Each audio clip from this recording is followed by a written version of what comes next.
नमस्कार मैं डियर, मैं प्रमोद सर सक्सेस एजुकेशन में पुनः आपका स्वागत करता हूं। आज क्लास 12th का एनपीओ चैप्टर के बारे में जानेंगे।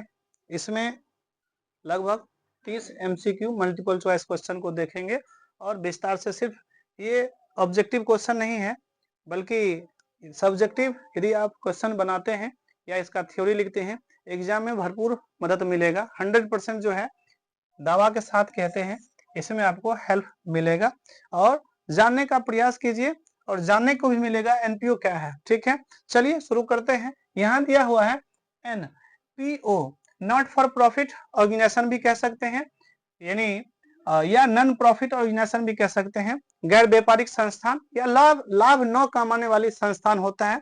ठीक है, यानी इसका उद्देश्य क्या होता है? लाभ कमाना नहीं होता है बल्कि सेवा प्रदान करना होता है। ठीक है, आगे बात करते हैं। तो यहाँ पे सबसे पहला जो है क्वेश्चन, क्योंकि हम बता ही दिए हैं इसका उद्देश्य, ये ऐसा संस्थान होता है जिसका उद्देश्य लाभ कमाना नहीं होता है, सिर्फ और सिर्फ जो है जनता के बीच में सेवा प्रदान करना होता है। क्योंकि ये संस्थान जो है इसमें भी लेन देन बहुत सारे होते हैं, तो लेन देन के कारण से भी इसमें जो है लेखा जोखा भी किया जाता है और इसके लिए 3 लेखा किया जाता है ना। रिसिप्ट्स एंड पेमेंट्स अकाउंट यानी प्राप्ति और भुगतान खाता, और इसके बाद इनकम एंड एक्सपेंडिचर अकाउंट यानी आय और व्यय खाता, और एक बैलेंस शीट होता है। ठीक है, तो चलिए सबसे पहला जो है हमारा कौन सा है?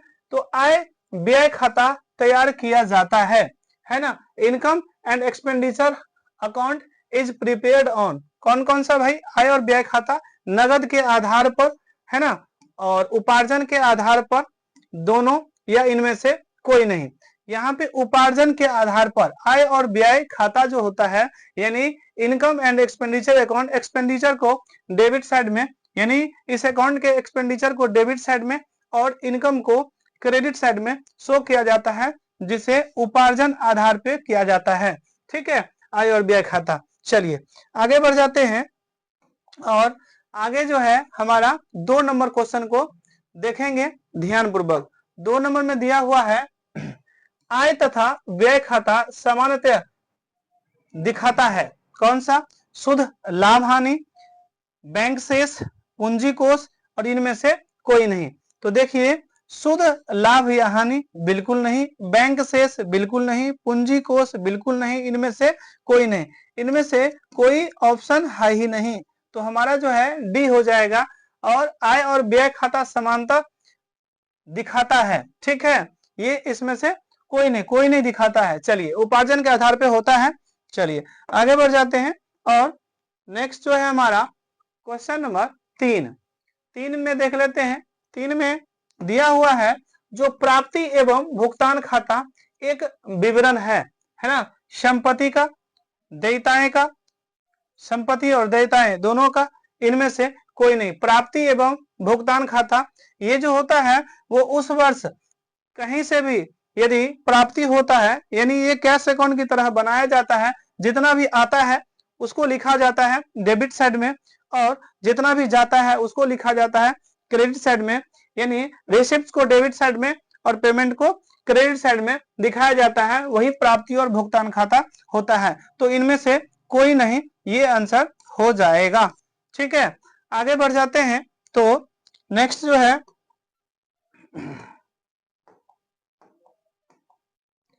नेक्स्ट हमारा जो है 4 नंबर में देख लेते हैं क्या है दिया हुआ है। 4 में भाई, चलिए 4 में दिया हुआ है आजीवन सदस्यता शुल्क। आजीवन सदस्यता शुल्क क्या है? यानी लाइफ मेंबरशिप फी, है ना। तो ये देयताएं हैं, आय है, व्यय है या कमाई है। तो आजीवन सदस्यता शुल्क जो होता है ये क्या है? देयता है, यानी लायबिलिटीज है। ये लायबिलिटीज क्यों है?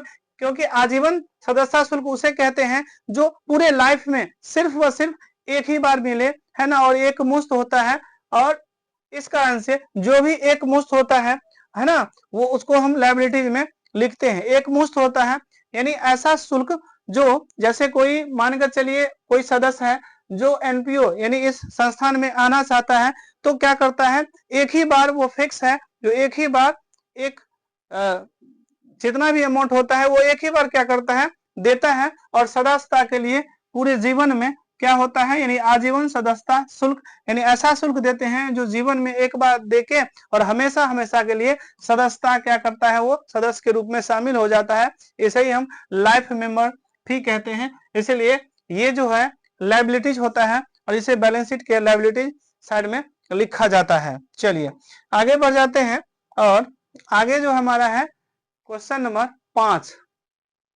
क्वेश्चन नंबर 5 में है क्या दिया हुआ है, खेल क्लब द्वारा घास का विवरण है ना, कौन सा, पूंजी प्राप्ति, आय प्राप्ति और संपत्ति, इनमें से कोई नहीं जी, आय प्राप्ति हो जाएगा, आय प्राप्ति हो जाएगा, है ना। क्यों, क्योंकि रेवेन्यू रिसीव इसलिए रेवेन्यू माना जाता है जो खेल क्लब द्वारा घास का विक्रय, यदि खेल क्लब है उसमें यदि घास उपलब्ध होता है, उस घास को बेचा जाता है, तो बेचने से, क्योंकि जब वो बेचते हैं तो कोई फिक्स एसेट्स नहीं होता है, कोई संपत्ति नहीं होता है, वो बिल्कुल छोटा अमाउंट होता है और छोटा अमाउंट कोई भी चीज से बेचने से आता है, चाहे रद्दी कागज बेच दे या कोई भी इससे संबंधित चाहे पेपर बेच दे, है ना, या घास का बेच दे, घास विक्रय कर दे, तो उस समय में आय प्राप्ति यानी रेवेन्यू समझा जाता है, रेवेन्यू रिसीव समझा जाता है।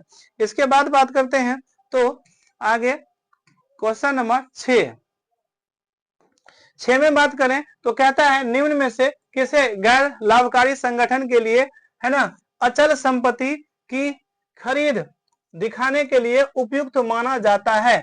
बिल्कुल आर्थिक चिट्ठा, हाँ बिल्कुल, आय व्यय खाता, लाभ हानि खाता और इनमें से कोई नहीं, तो ये आर्थिक चिट्ठा होता है। क्या लिखा हुआ है, गैर लाभकारी यानी अलाभकारी भी कहते हैं, लाभ न कमाने वाले संगठन होता है ये अचल संपत्ति, एक होता है चल संपत्ति और एक होता है अचल संपत्ति, ठीक है, कि खरीद दिखाने के लिए उपयुक्त माना जाता है आर्थिक चिट्ठा में, यानी बैलेंस शीट।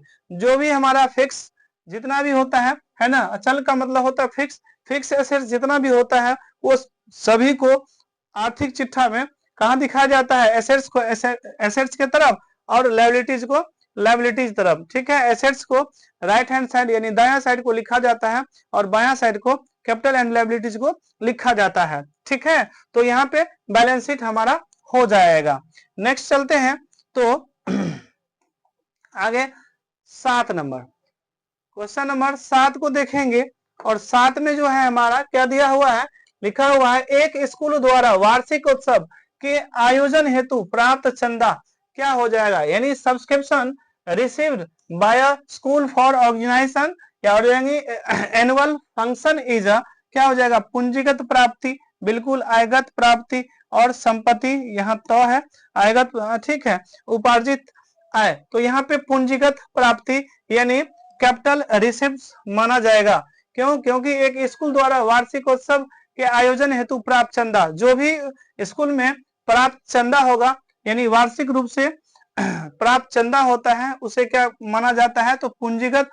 पूंजीगत क्यों माना जाएगा, है ना, तो पूंजीगत इसलिए माना जाता है कि एक वर्ष में या एक वर्ष से अधिक के लिए, है ना, जो भी आता है चाहे जाता है उसको कैपिटल माना जाता है, जो आता है उसे कैपिटल रिसीव माना जाएगा और कैपिटल पेमेंट माना जाएगा जो जाता है, तो कैपिटल रिसिप्ट हमारा जो होगा वो पूंजीगत प्राप्ति होगा। पूंजीगत वही होता है जो एक मुश्त होता है और कभी कभार आता है या एक साल में एक बार या एक साल से अधिक के लिए उपयोग किया जाता है, उसे कैपिटल माना जाता है। चलिए आगे बढ़ते हैं तो आगे हमारा जो है 8 नंबर, 8 में देखेंगे, 8 में दिया हुआ है जो एक क्लब द्वारा क्रिकेट मैच के लिए प्राप्त चंदा माना जाता है, ठीक है। Subscription received by a club for cricket match is है ना ट्रेडेड एज, तो आयगत प्राप्ति, संपत्ति या उपार्जित आय या पूंजीगत प्राप्ति, बिल्कुल ये कैपिटल रिसीव्ड हो जाएगा यानी पूंजीगत प्राप्ति होगा, क्योंकि हम बताए हुए थे जो क्या लिखा हुआ, एक क्लब द्वारा क्रिकेट मैच के लिए प्राप्त चंदा माना जाएगा, है ना। तो ये जो प्राप्त चंदा होता है वो क्रिकेट मैच के लिए वो एक मुश्त होता है ना, इसका आंसर वो कैपिटल रिसिप्ट माना जाएगा, क्योंकि चंदा ही एक जो है चंदा या दान जो आता है वही जो है एनपीओ का, नॉन प्रॉफिट ऑर्गेनाइजेशन का ये उस संस्थान होता है उसको क्या माना जाता है, इनकम समझा जाता है, ठीक है, स्रोत समझा जाता है, इनकम का स्रोत समझा जाता है। आगे बढ़ जाते हैं और आगे हमारा है, ठीक है, 9 नंबर। 9 में देखते हैं, 9 में दिया हुआ है लाभ न कमाने के लिए स्थापित संस्थाएं तैयार करती है, यानी not for profit organisation prepare, ठीक है, व्यापारिक खाता, व्यापारिक एवं लाभ हानि खाता, आय व्यय खाता और आयगत खाता।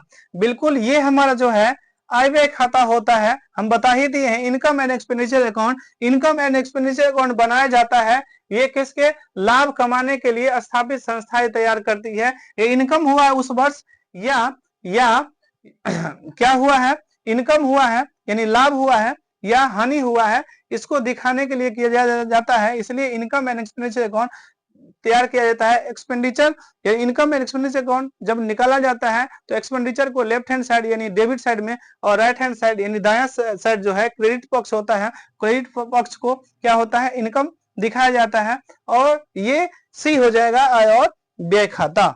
चलिए आगे बढ़ जाते हैं और आगे हमारा जो है 10 नंबर है। 10 में देखते हैं क्या है, 10 में दिया हुआ है गैर व्यापारिक संस्थाओं में व्यय पर आय की अधिकता को कहा जाता है, ठीक है। In non trading corner expense क्या है, excess of income over expenditure is called लाभ, ठीक है, प्रॉफिट जिसे कहते हैं, सरप्लस अधिक कहते हैं, या दोनों होता है या कमी होता है।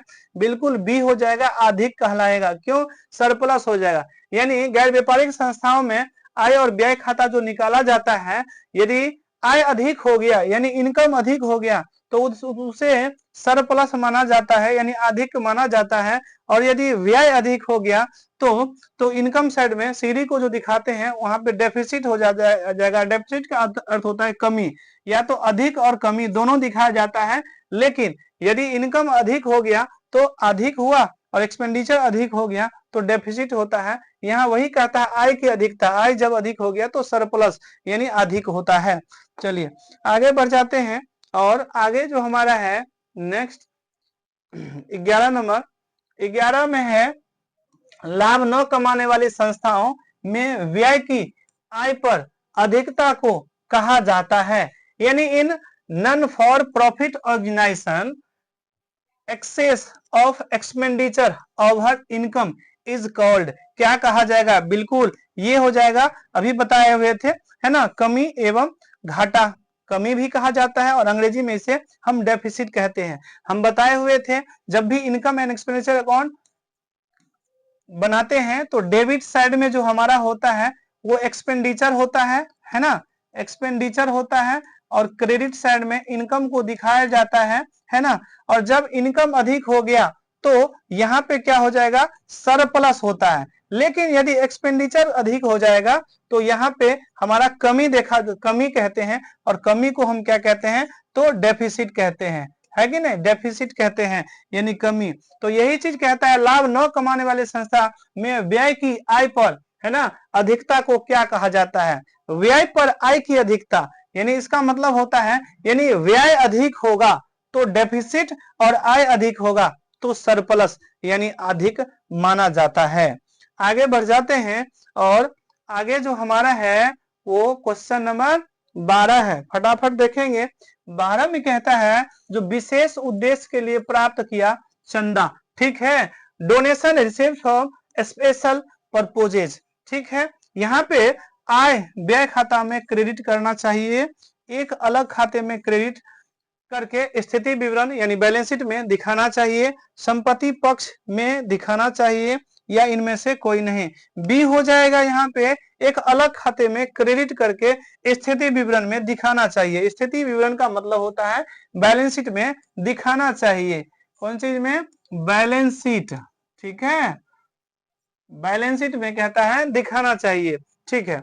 आगे बढ़ जाते हैं और आगे जो हमारा है ये है 13 नंबर, और 13 में दिया हुआ है, 13 में है आय व्यय खाता तैयार किया जाता है, income and expenditure account is prepared by है ना, साझेदारी फर्म द्वारा, बैंक द्वारा, क्लब द्वारा और कंपनी के द्वारा। हम बता ही दिए हैं, जो बैंक के द्वारा बिल्कुल नहीं, क्लब के द्वारा भी किया जाता है, बट यहाँ साझेदारी, बिल्कुल साझेदारी में भी नहीं होगा, क्योंकि साझेदारी व्यवसाय का उद्देश्य होता है अधिक से अधिक लाभ कमाना। ठीक है, तो इसलिए पार्टनरशिप फर्म जो होता है वो अधिक से अधिक लाभ कमाते हैं, इस कारण से सभी मिलके पूंजी को इकट्ठा करते हैं और बिजनेस को, व्यवसाय को विस्तार करते हैं। तो बिल्कुल ये नहीं होगा, क्योंकि हमारा चैप्टर है एनपीओ, गैर व्यापारिक संस्था, जिसका उद्देश्य लाभ कमाना होता ही नहीं है। तो बैंक भी नहीं होगा, क्लब द्वारा बिल्कुल हो जाएगा, कंपनी जब 50 से अधिक व्यक्ति होता है तो मालिक होता है तो उसे कंपनी कहा जाता है, ये भी नहीं होगा। सभी का उद्देश्य लाभ कमाना होता है सिर्फ क्लब द्वारा, है ना, क्लब हो गया, जैसे स्कूल हो गया, ये सभी इसके अंतर्गत आता है। किसके अंतर्गत? तो इसमें आय और व्यय खाता तैयार किया जाता है। ठीक है, चलिए आगे बढ़ जाते हैं, और आगे हमारा है 14 नंबर में देखेंगे, कहता है जो आजीवन सदस्यता शुल्क दिखाया जाता है, यानी हम कहे तो लाइफ मेंबरशिप फी आर, है ना, रिकॉर्डेड इन डॉट, क्या है, प्राप्ति एवं भुगतान खाता, स्थिति विवरण के दायित्व भाग में, आय व्यय खाते में ए और बी दोनों, बिल्कुल ए और बी दोनों हो जाएगा, क्योंकि हम बताए हैं आजीवन सदस्यता शुल्क वो शुल्क होता है जो पूरे लाइफ में एक ही बार पेमेंट करता है, एक ही बार एक मुश्त पेमेंट देता है, और सदा सदा के लिए उस व्यवसाय में, यानी उस व्यवसाय कहते हैं उस संस्था में क्या हो जाता है, हमेशा हमेशा के लिए सदस्य बन जाता है, इसीलिए इसे लाइफ मेंबरशिप कहा जाता है। और ये प्राप्ति एवं भुगतान खाते में भी दिखाया जाता है और स्थिति विवरण में भी दिखाया जाता है, क्योंकि रिसिप्ट्स एंड पेमेंट्स अकाउंट में जो क्या होता है, आयगत और पूंजीगत दोनों प्रकार का होता है कि नहीं, और उसी से हमारा इनकम एंड एक्सपेंडिचर अकाउंट जो बनता है, आय और व्यय खाता, वो उसमें हमारा रेवेन्यू संबंधित होता है, और बैलेंस शीट जो होता है वो पूंजीगत से बनता है। तो हमारा इसमें तो दोनों प्रकार का होता है, आयगत और व्ययगत दोनों होता है, और ये जो हमारा होता है ये पूंजीगत संबंधित है, स्थिति विवरण यानी बैलेंस शीट दिखाया जाता है। तो ये प्राप्ति एवं भुगतान खाता और स्थिति विवरण के दायित्व भाग में ये दिखाया जाता है, लायबिलिटी साइड में दिखाया जाता है, यही इसलिए कहता है liability side of balance sheet. ठीक है, चलिए आगे बढ़ जाते हैं, और आगे जो हमारा है ये है 15 नंबर। 15 में देखते हैं, 15 में क्या दिया हुआ है, 15 में है अद्यत चंदे को दिखाया जाता है, यानी अद्यत का मतलब होता है आउटस्टैंडिंग सब्सक्रिप्शन, यानी ऐसा चंदा जो देना था बट दिया नहीं, यानी अभी संस्था में क्या हुआ, आना था बट आया नहीं, तो जब नहीं आया तो क्या माना जाएगा, संपत्ति भाग में, दायित्व भाग में, प्राप्ति भाग में, और इनमें से कोई नहीं, तो संपत्ति माना जाएगा, है ना। ऐसा चंदा जो आना था बट अभी आया नहीं है, इसका मतलब उसके ऊपर क्या होगा, बकाया हो गया मेरे लिए, यानी उस संस्था के लिए, उस फर्म के लिए क्या हो जाएगा, तो वो संपत्ति भाग में दिखाया जाता है। ठीक है, संपत्ति माना जाएगा। ठीक है, तो बैलेंस शीट के संपत्ति भाग में यानी एसेट साइड में दिखाया जाता है। और इस प्रकार से जो है 16 को देखेंगे, 16 में हमारा जो है सो क्या है, कहता है प्राप्ति एवं भुगतान खाता, यानी receipts and payments accounts is, क्या होगा, स्टेटमेंट ऑफ अफेयर्स, ठीक है, cash statement, profit and loss statement, none of these, तो क्या हो जाएगा, इसमें हो जाएगा ये रोकड़ विवरण यानी कैश स्टेटमेंट, क्योंकि प्राप्ति और भुगतान खाता जो होता है, जिस प्रकार से जो क्या होता है, कोई भी संस्था होता है यानी प्रॉफिट कमाने वाली संस्था होता है, तो उस संस्था में जैसे कैश अकाउंट बनाया जाता है, उसी प्रकार से गैर व्यापारिक संस्थान यानी अलाभकारी संस्थान जिसका उद्देश्य लाभ कमाना नहीं होता है, उस संस्थान में क्या होता है, रोकड़ अकाउंट की तरह ही रिसिप्ट्स एंड पेमेंट्स अकाउंट, अर्थात क्या होता है, प्राप्ति और भुगतान खाता बनाया जाता है। चलिए आगे बढ़ जाते हैं, तो आगे बढ़ते हैं, तो 17 नंबर में देख लेते हैं, 17 नंबर में क्या दिया हुआ है, 17 नंबर में दिया हुआ है निम्नलिखित में कौन सा मद प्राप्ति एवं भुगतान खाते में जाएगी, यानी कहता है out of the following items which one is shown in the receipts and payments account, क्या होगा, outstanding salary, depreciation, life membership and accrued subscription, क्या होगा, तो अद्यत वेतन का मतलब होता है ऐसे वेतन जो कोई व्यक्ति काम कर लिया है लेकिन उसे दिए नहीं है, हमारे ऊपर बकाया है, यानी ये लायबिलिटी साइड में दिखाया जाएगा।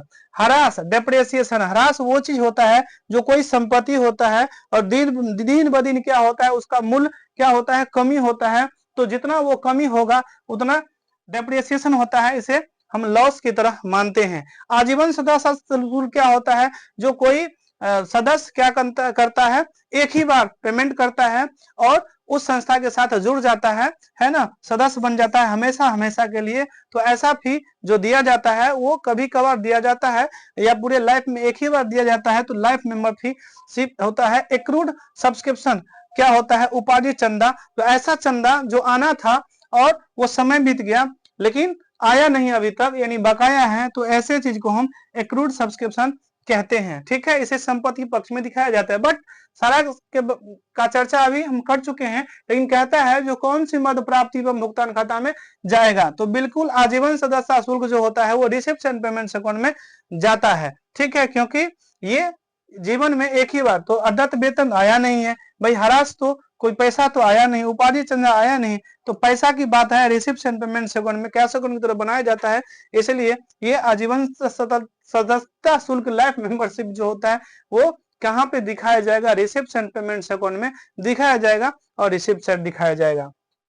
ठीक है, तो इसके बाद चलते हैं 18 नंबर। 18 नंबर की बात करते हैं तो इसमें क्या दिया हुआ है, कहता है पूंजी कोष की गणना की जाती है, यानी कैपिटल फंड के बारे में बात करता है। तो क्या होगा, income and expenditure account, assets and liabilities. ठीक है, लेकिन यहाँ पे ये चीज है ना, आय माइनस व्यय, क्या है, आय माइनस व्यय, यानी income minus expenditure, assets minus liabilities, capital plus है ना लायबिलिटीज, और नन ऑफ दीज, इनमें से कोई नहीं। तो यहाँ पे क्या हो जाएगा, बी हो जाएगा, संपत्ति माइनस दायित्व। जब एसेट्स में से क्या होता है, एसेट्स माइनस लायबिलिटीज जो हम घटा देते हैं, तो पूंजी कोष की गणना किया जाता है, कैपिटल फंड की गणना किया जाता है।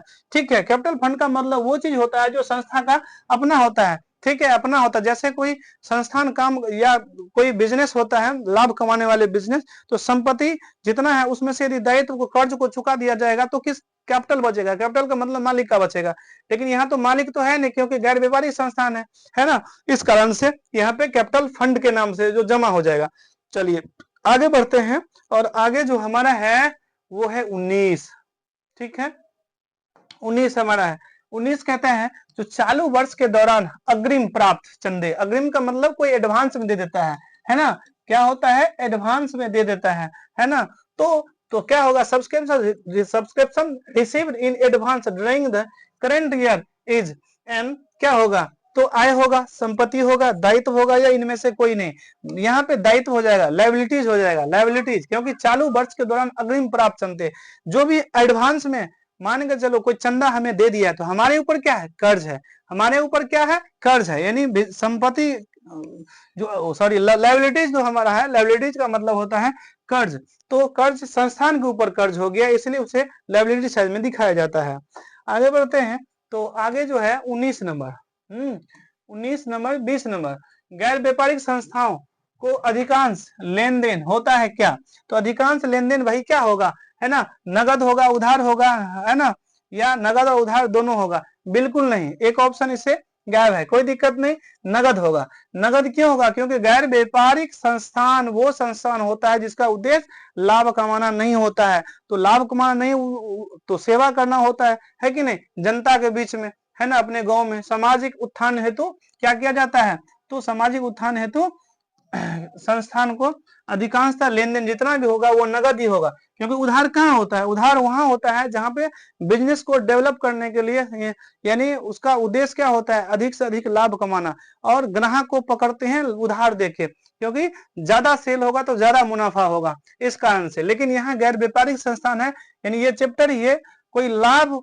कमाने का उद्देश्य तो है नहीं, इसलिए नगद कारोबार करेगा। तो गैर व्यापारिक संस्थान में अधिकांशतः लेन देन जो होता है वो कैश का लेन देन होता है, यानी नगद होता है। आगे बात करते हैं, तो आगे चलते हैं 21 नंबर। 21 नंबर, 21 में कहता है आय व्यय खाता में लिखा जाता है, यानी income and expenditure account records सभी नगद प्राप्ति एवं भुगतान, ओके, सभी उधार प्राप्ति एवं भुगतान, ठीक है, सभी नगद एवं उधार प्राप्ति एवं भुगतान, और इनमें से कोई नहीं, इनमें से कोई होगा ही नहीं, इसलिए इनमें से कोई नहीं। क्या कहता है, आय और व्यय खाता खाता में लिखा जाता है, क्या सभी नगद लिखा जाता है? बिल्कुल नहीं। आय और व्यय का मतलब होता है ना, जितना भी लाभ यानी लाभ के उद्देश्य से क्या होता है, जितना भी आय होता है, इनकम होता है, यानी रेवेन्यू के अंदर में आय और व्यय दोनों होता है, जो कि इसमें उधार लिखा हुआ है, नगद एवं उधार दोनों लिखा हुआ है ना, नगद है सभी प्राप्ति, नगद एवं भुगतान बिल्कुल नहीं। आय और व्यय का मतलब इनकम एंड एक्सपेंडिचर अकाउंट, ठीक है। तो डेबिट साइड में एक्सपेंडिचर और क्रेडिट साइड में इनकम को दिखाया जाता है, ठीक है। आगे बात करते हैं तो 21 नंबर 21 नंबर 21 नंबर 21 है या 22 है? 22 है ना, छोड़ दिए क्या?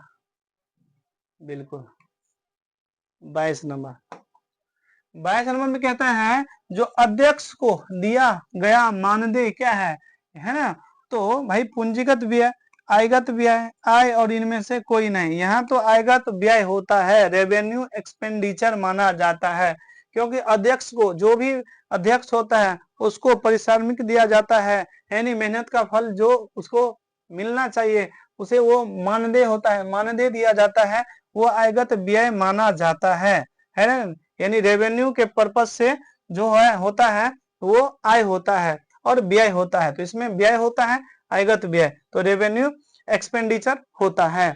आगे बात करते हैं तो नेक्स्ट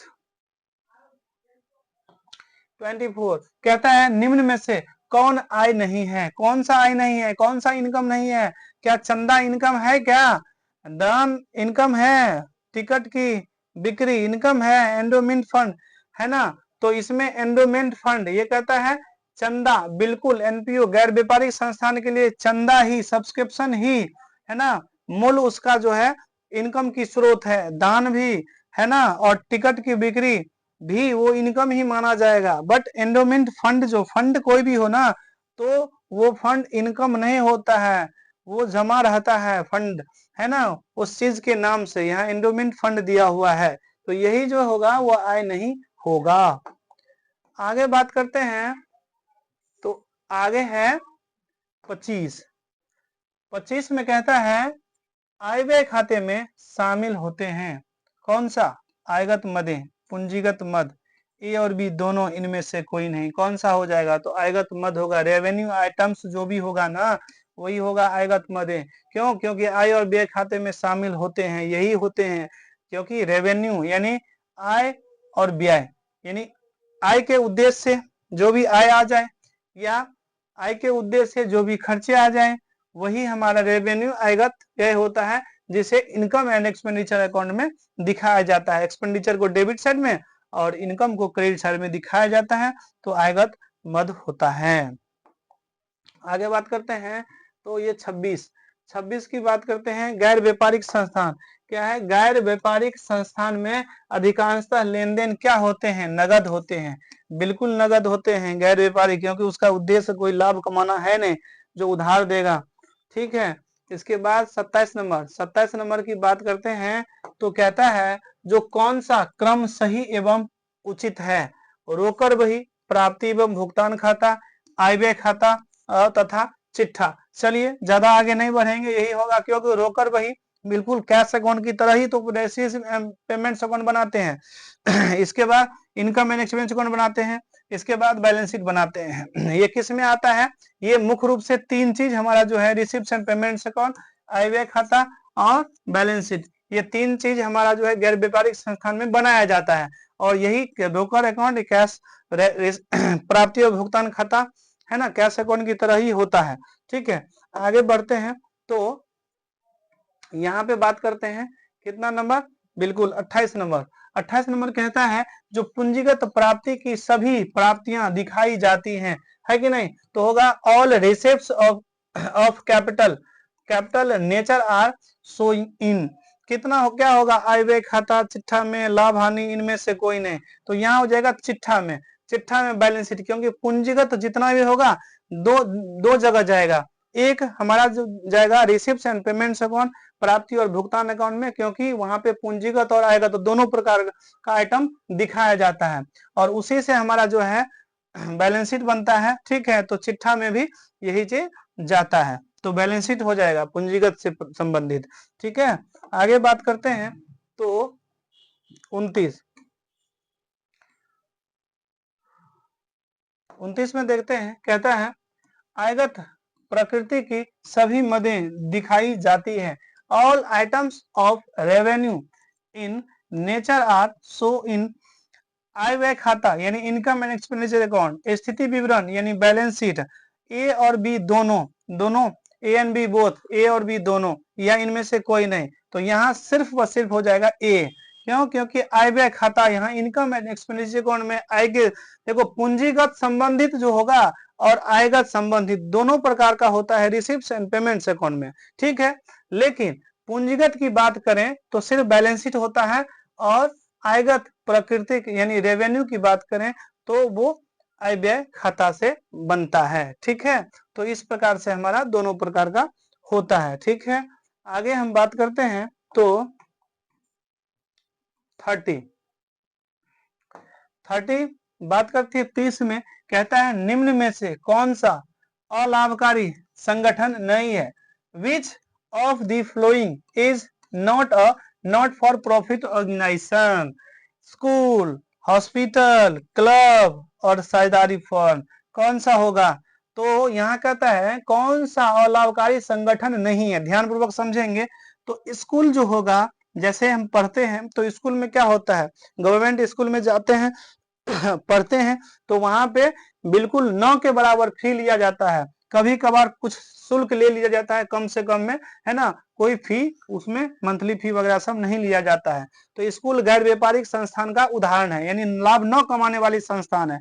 अस्पताल मतलब हॉस्पिटल, हम सरकारी हॉस्पिटल में जाते हैं, कभी 5 रुपया कभी 2 रुपया में सिर्फ जो है पर्ची बनवाते हैं और आराम से जाके इलाज करवा लेते हैं और वहां पे सारा का सारा दवाई वगैरह सब भी मिलता है। हालांकि आजकल मिलता कम है, दिखावा ज्यादा करता है, लेकिन फिर भी रूल्स बना हुआ है, तो ये भी गैर व्यापारिक संस्थान में आता है। क्लब वगैरह सब इसमें भी होता है ना, बिल्कुल कोई ज्यादा शुल्क नहीं लिया जाता है। कम से कम शुल्क में क्या खर्चा बहुत सारा होता है, लेकिन एक व्यक्ति से कम शुल्क में क्या किया जाता है, वहां पे सेवा दिया जाता है क्लब में।